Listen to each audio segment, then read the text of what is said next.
Mount Rushmore has enchanted us forever. George Washington was chosen obviously because he was the first president of the United States. He served with glory and valor ever since the 7 Years' War and up through the darkest times of the War of Independence. He held humility and respect of all Americans, regardless of the background of anyone. There was no doubt who the first president should be. In fact, he ran for 5 elections in his career, and all 5 he won unanimously. He ran unopposed in every election.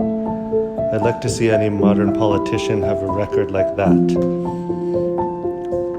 The next person on Mount Rushmore is none other than Thomas Jefferson. Now, Mr. Jefferson doubled the size of the landmass of the United States. That's no small feat. He also wrote the Declaration of Independence, for which is the only thing mentioned on his tombstone. And I had the privilege of seeing that tombstone in person at Monticello.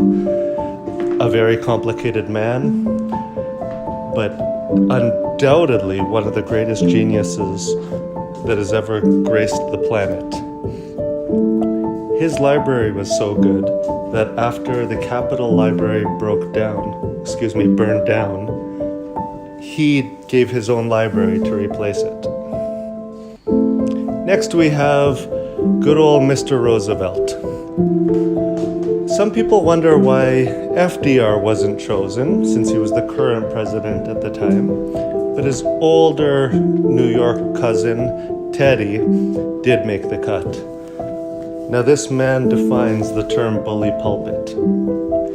This guy had I should never call him this guy. Mr. Roosevelt always tried to do what's best for America. Even though he was born rich and spoiled, he was known as such a hard-working man. Mr. Lincoln. A lot can be said about him, but the fact that he risked the lives, and in fact so many lives were lost during the Civil War because he fought to keep the Union together. At the end of the day, what makes America strong is in the title, United States of America. And a compelling case can be made that he risked more and did more to keep the states united than any president who has ever lived. Now, like the other 3 gentlemen who I've mentioned, he has a very complicated legacy. But no matter what country someone is from on earth, they recognize this man's face as a beacon of freedom and hope that everyone at some point in time can be treated equally and with dignity and respect.